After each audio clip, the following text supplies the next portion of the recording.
Hi ಎಲ್ರಿಗೂ ನಮಸ್ಕಾರ. ನಾನು ವಾಸುದೇವ್. ನೀವು ನೋಡ್ತಾ ಇದ್ದೀರಾ News18 ಕನ್ನಡ ಡಿಜಿಟಲ್. ಇವತ್ತು ಸೆಮಿಫೈನಲ್ನಲ್ಲಿ ಇಂಗ್ಲೆಂಡ್ ವರ್ಸಸ್ ಭಾರತ ಹೋರಾಟ ನಡೆಸುತ್ತಿರುವಂಥದ್ದು.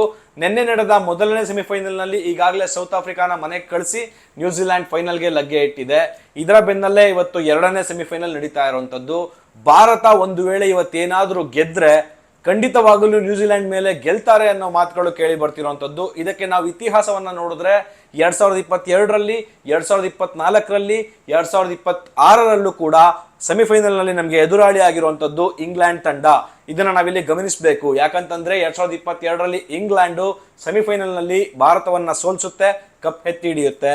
ಇದಾದ್ಮೇಲೆ 2024ರಲ್ಲಿ ಇಂಗ್ಲೆಂಡ್ ವರ್ಸಸ್ ಇಂಡಿಯಾ ಮತ್ತೆ ಎದುರಾಳಿ ಆಗುತ್ತೆ. ಸೆಮಿಫೈನಲ್ನಲ್ಲಿ ಭಾರತ ಗೆದ್ದು ಫೈನಲ್ ಅನ್ನ ಗೆಲ್ಲುತ್ತೆ. ಸೊ ಇವತ್ತಿನ ಮಹತ್ವದ ಪಂದ್ಯದಲ್ಲಿ ಏನಾದ್ರೂ ಭಾರತ ಗೆದ್ರೆ ಖಂಡಿತವಾಗಲೂ ನ್ಯೂಜಿಲೆಂಡ್ ನ ಈಸಿಯಾಗಿ ಒಡೆದು ಚಾಂಪಿಯನ್ ಆಗ್ತಾರೆ ಅನ್ನೋ ಮಾತುಗಳು ಕೇಳಿ ಬರ್ತಿರುವಂತದ್ದು. ಇನ್ನು 10ನೇ world cup ICC T20 world cup ನಡೀತಾ ಇರುವಂತದ್ದು. ಕೇವಲ ಒಂದೇ ತಂಡ ಇಲ್ಲಿಯವರೆಗೂ ಸತತವಾಗಿ 2 ಸಲ ಫೈನಲ್ ಅನ್ನ ಪ್ರವೇಶಿಸಿರೋದು ಪಾಕಿಸ್ತಾನ ಒಂದೇ ತಂಡ. ಸೊ ಆ ಅವಕಾಶ ಕೂಡ ಭಾರತಕ್ಕೆ ಇವತ್ತು ಇರುವಂತದ್ದು.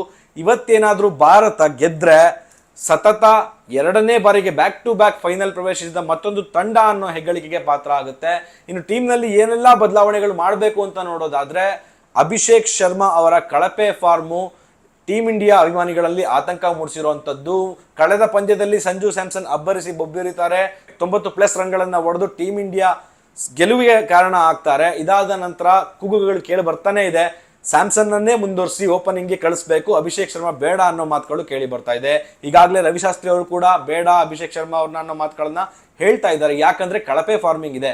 ಇವತ್ತೇನಾದ್ರೂ ಒಂದು ವೇಳೆ ಅಭಿಷೇಕ್ ಶರ್ಮಾಗೆ ಚಾನ್ಸ್ ಸಿಕ್ಕಿ ಅತ್ಯದ್ಭುತವಾಗಿ ಪ್ರದರ್ಶನ ಕೊಟ್ರೆ ಫ್ಯೂಚರ್ ಭದ್ರವಾಗಿರುತ್ತೆ ಅಂತ ಹೇಳ್ಬೋದು. ಇನ್ನು ಅಭಿಷೇಕ್ ಶರ್ಮಾ ಅವ್ರನ್ನ ಆಡಿಸದೇ ಇದ್ರೆ ಯಾರನ್ನ ಆಡಿಸ್ಬೇಕು ಮತ್ತೆ ಅಂತ ಕೇಳಿದ್ರೆ ಓಪನಿಂಗ್ಗೆ ಸಂಜು ಸ್ಯಾಮ್ಸನ್ ಬರ್ತಾರೆ ಅಭಿಷೇಕ್ ಶರ್ಮಾ ಜಾಗದಲ್ಲಿ.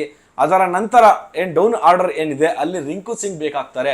ಫಿನಿಶರ್ ಯಾವತ್ತು ಇರಲೇಬೇಕು. ಸ್ಫೋಟಕ ಬ್ಯಾಟ್ಸ್ಮನ್ ರಿಂಕು ಸಿಂಗ್ ಇದ್ರೆ ಉತ್ತಮ ಅನ್ನೋ ಮಾತುಗಳು ಹೇಳಿ ಬರ್ತಾ ಇರುವಂತದ್ದು. ಇನ್ನು ಇಂಗ್ಲೆಂಡ್ ನಲ್ಲಿ ಏನೆಲ್ಲ ಬದಲಾವಣೆಗಳಿದೆ ಅಂತ ನೀವು ನೋಡ್ತಾನೆ ಇದ್ದೀರಾ.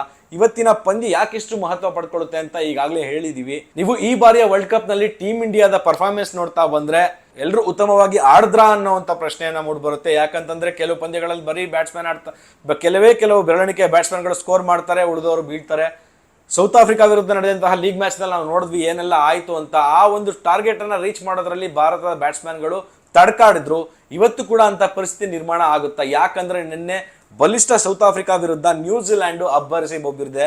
ಅದರಲ್ಲೂ RCBಯ ಹಳೆ ಹುಲಿಯಾಗಿದ್ದಂತಹ ಫಿನ್ ಆಲನ್ ಕೂಡ ಭರ್ಜರಿ ಬ್ಯಾಟಿಂಗ್ ಅನ್ನ ಮಾಡಿದ್ದಾರೆ. ಸೊ ಇದನ್ನ ನೋಡ್ತಾ ಇದ್ರೆ ಇವತ್ತೇನಾದ್ರೂ ಟೀಮ್ ಇಂಡಿಯಾ ಗೆದ್ರೆ ಫೈನಲ್ ನಲ್ಲಿ ರಣರೋಚಕ ಪಂದ್ಯವನ್ನ ನಾವು ಎಕ್ಸ್ಪೆಕ್ಟ್ ಮಾಡಬಹುದು. ಯಾಕಂದ್ರೆ ನ್ಯೂಜಿಲೆಂಡ್ ಆ ಕಡೆ ಸಿದ್ಧವಾಗಿ ನಿಂತಿದೆ, ನಾವು ಗೆಲ್ಲೇಬೇಕು ಅಂತ.